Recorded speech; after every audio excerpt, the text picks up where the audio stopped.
Bloomberg Audio Studios. Podcasts, radio, news. Good morning, I'm Nathan Hager. And I'm Karen Moscow. Here are the stories we're following today.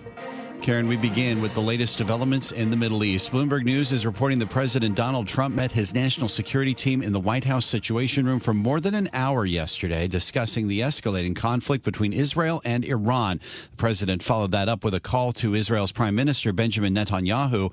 Before the meeting, the president demanded Iran's unconditional surrender in a post on social media. Bloomberg's Jumana Bersetche says the president also warned of a possible strike against the country's supreme leader, Ayatollah Khamenei. It seems at this point that Trump's advisors are still divided on the move. Everyone has been trying to guess what the president's next move is going to be. But you can sort of piece together that he's turning more hawkish because of the post that he put out overnight, calling the Ayatollah an easy target, using the plural we, saying we know where the Ayatollah is hiding. We have complete domination of the skies and of Iranian air at this point in time. And so that suggests that he does view that the U.S. are somewhat involved already, but whether they want to take it to the next level, of course, is going to be the major decision. Bloomberg's Jumana Bersetche says U.S. military assets have already started deploying to the region, including tanker aircraft. Meanwhile, Nathan, the New York Times is reporting U.S. commanders have put troops on high alert throughout the Middle East, with Iran preparing its missiles for possible retaliatory strikes on U.S. military interests. Bloomberg's Paul Wallace says although a strike on Iran is on the table, President Trump may also consider diplomatic options. One interesting meeting to watch is that Trump is going to meet the head of the Pakistani military today in Washington. A little unclear exactly what this is about, but Pakistan in some way or another is acting as a mediator for Iran, and it's possible that Trump has decided to hear out what Pakistan is saying and what it will tell the U.S. about Iran's intentions. Bloomberg's Paul Wallace reports the U.S. Embassy in Jerusalem has also been closed for the next 3 days. And in response to all these developments, Karen, Iran's supreme leader posted on social media his country will show no mercy toward Israel. And an Iranian foreign ministry spokesman says, quote, any American intervention would be a recipe for an all-out war in the region. Well, the latest strikes from both sides have Brent crude trading around $75 a barrel. Nathan, and Bloomberg's John Tucker joins us with the latest. John, good morning. Yeah, Karen, both Brent, which is the international benchmark, and West Texas Intermediate closed yesterday at the highest level in almost 5 months. And for Ellen Lee at Causeway Capital, it's just one more element of risk for investors. And if oil prices do really spike, it will actually pressure inflation. So far things look okay, but, a lot of uncertainty out there. Iran's crude exporting infrastructure, that's been spared so far, and most of the fallout has been confined to shipping. The Middle East produces about a third of the world's oil, and a wider conflict would drive prices even higher. Now, the biggest concern for the oil market right now centers on the Strait of Hormuz, although there are no signs that Tehran is seeking to disrupt shipping through the narrow waterway at the entrance to the Persian Gulf. About a fifth of the world's crude output passes through the strait, including from Saudi Arabia. Meantime, industry figures show that U.S. crude supplies, they fell by more than 10 million barrels last week. That would be the biggest decline since last summer. In New York, I'm John Tucker, Bloomberg Radio. All right, John, thank you. Leaders at the G7 summit in Canada closely followed developments in the Middle East. After President Trump's early departure from the gathering, the focus turned to Ukraine and meetings with President Vladimir Zelensky. Bloomberg's David Gura joins with the details from Banff. Ukraine's President Volodymyr Zelensky met with Prime Minister Mark Carney at the start of the day, and Canada announced more financial support for Ukraine in its fight with Russia. Also announced new sanctions on Russia as well. There was cajoling at the dinner among these leaders, and they were able to convince President Trump to support a statement on the Middle East. They were unsuccessful, however, in getting him to sign on to a statement on Ukraine. Friedrich Merz, the Chancellor of Germany, was cautiously optimistic, as he put it, that Trump will come around and be in favor of applying more sanctions to Russia. David Gura, Bloomberg News. All right, David, thank you. And in his closing news conference, Canadian Prime Minister Mark Carney was asked about President Trump's comments earlier in the week, where he suggested that Russian President Vladimir Putin was offended when he was thrown out of what was formerly the G8. With respect to, was it personally? It was personally offensive, as to put it mildly, to the citizens of Ukraine and the inhabitants of Crimea when Russia invaded in 2014. Canadian Prime Minister Mark Carney also announced billions in aid for Ukraine and sanctions on Russia. And back in Washington, Karen, the Supreme Court is being asked to weigh in on President Trump's economic agenda. 2 family-owned toy companies are asking the High Court to consider striking down many of the president's tariffs. The companies argue that the massive impact on businesses and consumers requires immediate intervention rather than waiting for a federal appeals court to rule. They're seeking a definitive Supreme Court ruling by the end of this year. Turning now to the markets and the Fed, Nathan, where officials are widely expected to leave interest rates unchanged for a 4th straight meeting today. On Bloomberg's Michael McKee is a preview of the June decision. The Fed may have to put an expiration date on their decisions today. With policymakers already conceding no change in interest rates, the focus will be on their latest economic projections and the dot plot guide to what those projections mean for future policy moves. Investors think we'll see a more hawkish tilt. With unemployment and inflation forecasts rising, both would suggest slower growth. The central bankers are also expected to shave their outlooks for rate cuts this year to 1 from 2. But with tariffs and tax cuts still to be determined, whatever they predict might have to be revised fairly soon. Michael McKee, Bloomberg Radio. All right, Michael, thank you. Stay with Bloomberg for full coverage of the Fed's decision and Jay Powell's news conference. That's on a special edition of Bloomberg Surveillance beginning at 1:30 p.m. Wall Street time on Bloomberg Radio, Bloomberg Television, and the Bloomberg Podcast page on YouTube. And ahead of that, Karen, the Fed and other bank regulators are planning to reduce a key capital buffer known as the Enhanced Supplementary Leverage Ratio by up to 1.5 percentage points for the biggest lenders. The revisions would bolster banks' roles as intermediaries in the market, but some experts argue easing the ratio might not encourage banks to buy more treasuries and could make the financial system more fragile. Well, in New York, Nathan, City Comptroller Brad Lander was arrested outside of Immigration Court in Lower Manhattan yesterday. Lander is running in next week's Democratic primary for mayor. He says he locked arms with an undocumented immigrant in an apparent effort to shield the person from detention. All I tried to do was just hold Edgardo's arm and ask the ICE agents, do you have a warrant? And they would not show me the warrant. And I said I'd let go of his arm as soon as they showed it to me, and they did not show it to me, and you saw what happened. I will say they treated me just fine after that. Standing alongside New York City Comptroller and mayoral candidate Brad Lander was New York Governor Kathy Hochul, who said Lander's arrest marked a sorry day for New York. In the race for New York City Mayor, Mike Bloomberg, the founder and majority owner of Bloomberg LP, has endorsed former New York Governor Andrew Cuomo. Time now for a look at some of the other stories making news in New York and around the world. And for that, we're joined by Bloomberg's Michael Barr. Michael, good morning. Good morning, Karen. In the wake of the Minnesota shootings, lawmakers in D.C. were given an emergency briefing.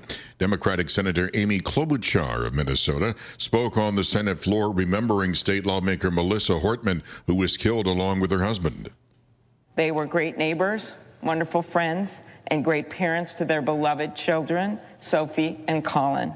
Reaction continues from top Democrats after President Trump said calling Minnesota Governor Tim Walz following Saturday's deadly shootings would be a, quote, waste of time. State Attorney General Keith Ellison was one of the lawmakers on the suspect's hit list. He fundamentally doesn't understand what it means to be the president of the United States. AG Keith Ellison. Meanwhile, a bipartisan group of lawmakers called out Utah Senator Mike Lee over his social media post appearing to mock the assassination. Lee writing, "This is what happens when Marxists don't get their way," and saying "Nightmare on Wall Street," a reference to state Governor Tim Walz. Lee has since deleted the post. In Virginia, former state delegate Jay Jones won Tuesday's closely watched Democratic state primary for Attorney General. Jones will face Republican Attorney General Jason Miyares in the November general election. A dangerous tropical storm is churning near the southern Mexico coastline in the Pacific. Bloomberg meteorologist Craig Allen reports Eric is expected to get stronger. The tropical Pacific remains very active, and this storm, named Eric, is going to rapidly intensify today and become a hurricane with possible winds of 100 miles per hour or stronger. There will also be life-threatening flash flooding, as well as mudslides possible in the hillier terrain, dangerous storm surge, and rip currents along the coastline. Eric is moving northwest towards the southern Mexico coastline and could make landfall tonight or early Thursday. Bloomberg meteorologist Craig Allen. And as we've been reporting, New York City Controller and Democratic mayoral candidate Brad Lander was arrested by masked ICE agents at Federal Immigration Court in Lower Manhattan. In Foley Square, protesters gathered in Manhattan after Lander's arrest. New York Governor Kathy Hochul says charges filed against Lander have been dropped. Global news 24 hours a day and whenever you want it with Bloomberg News Now. I'm Michael Barr, and this is Bloomberg. Karen. All right, Michael Barr, thank you.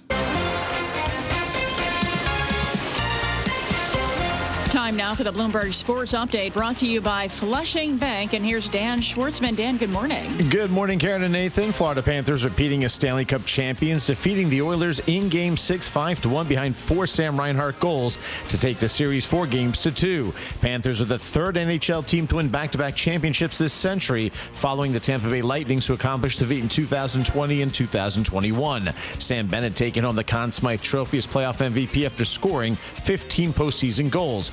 Bennett on what it took to beat the Oilers. Guys were willing to do whatever it takes to shut them down, and some guys played some big minutes, shutting down two of the best players in the world. And that's not an easy job by any means. So. Major League Baseball action. Yankees lose their 5th straight while being shut out for the 3rd straight game, falling to the Angels in the Bronx 4-0. Yankees scoreless streak extending to 29 innings, with the Bombers last scoring Saturday against the Red Sox. Elsewhere, Mets lose in 10 innings to the Braves 5-4. Orioles defeat the Rays 5-1. Nationals fall to the lowly Rockies 10-6. Cubs get past the Brewers 5-3, while the Dodgers outlast the Padres 8-6. Mets will be without starter Tyler McGill for at least a month after placing the right-hander on the 15-day injured list with a sprained right elbow. McGill is 5-5 on the season in 14 starts with a 3.95 ERA. Oklahoma City Thunder looking to finish off the Indiana Pacers Thursday night in Indianapolis to secure the franchise's first NBA championship since moving to OKC. That's your Bloomberg Sports Update. I'm Dan Schwartzman, Karen and Nathan. Coast to coast on Bloomberg Radio, nationwide on Sirius XM, and around the world on Bloomberg.com and the Bloomberg Business app. This is Bloomberg Daybreak. Good morning. I'm Nathan Hager. President Trump is weighing his options now 6 days into the fighting between Israel and Iran. His calls for unconditional surrender from the Iranians are fueling speculation that the U.S. could become more directly involved. Wesley Clark is the former NATO Supreme Allied Commander Europe. I think you're going to end up with a regime change out of this. And the question is, who's going to take charge and how is it going to work? We sure didn't do a very good job in Iraq in 2003. Retired General Wesley Clark speaking to Bloomberg this morning. We're joined by Bloomberg News senior editor Bill Ferries. And Bill, that really is one of the questions surrounding this as President Trump considers what to do. Is this about regime change, or is it about Israel's goal of decimating Iran's nuclear and ballistic missile programs? Good morning. Good morning. Thanks for having me. I mean, it's very hard to separate those two questions you just posed. They're very much wrapped around each other. I mean, Israel has said its goal here is to eliminate the threat, to eliminate Iran's nuclear program for the long term. And the U.S. President Donald Trump has repeatedly said that Iran cannot be allowed to have a nuclear weapon. Whether that's a possible goal without regime change is really doubtful at this point. We're in the 6th day of these two countries, Iran and Israel, firing back and forth at each other. And the rhetoric, as you mentioned, is becoming, I think, even more heated. A lot of questions about where the U.S. stands and what Donald Trump will eventually do. But he did have that meeting in the Situation Room with his advisors, and he did have a call with Netanyahu afterwards, and posting that statement calling for the unconditional surrender of Iran, and saying that the U.S. could even saying that the U.S. knew the whereabouts of Ayatollah Khamenei, and that he's saying he is, quote, an easy target. but we are not going to take him out, at least not for now. So very tense situation. And Iran coming back and warning that any U.S. action in Israel's offensive risks putting American assets at risk and would result in all-out war. And coming out of this meeting, Bill, you have to wonder who's got the president's ear, because this has to be pitting some of the, defense hawks in the GOP with the MAGA wing of President Trump's party. Oh, it absolutely is. It is really ripping the Trump movement in half right now. I mean, you have influential outsiders like Tucker Carlson really pushing back on the idea that the U.S. should be involved, saying, this is Israel's, basically saying it's a war of choice by Israel. And then you have people like Senator Lindsey Graham from South Carolina, who have long been hawks on Iran and saying that, this is kind of the opportunity. This is the time. Iran's defensive systems are degraded. A lot of its military leadership has been taken out. Now is the time for the U.S. to get involved and help use its weaponry to help eliminate this nuclear program. This is Bloomberg Daybreak, your morning podcast on the stories making news from Wall Street to Washington and beyond. Look for us on your podcast feed by 6 a.m. Eastern each morning on Apple, Spotify, or anywhere else you listen. You can also listen live each morning starting at 5 a.m. Wall Street time on Bloomberg 1130 in New York, Bloomberg 99.1 in Washington, Bloomberg 92.9 in Boston, and nationwide on Sirius XM Channel 121. Plus, listen coast to coast on the Bloomberg Business app, now with Apple CarPlay and Android Auto interfaces. And don't forget to subscribe to Bloomberg News Now. It's the latest news whenever you want it, in 5 minutes or less. Search Bloomberg News Now on your favorite podcast platform to stay informed all day long. I'm Karen Moscow. And I'm Nathan Hager. Join us again tomorrow morning for all the news you need to start your day right here on Bloomberg Daybreak.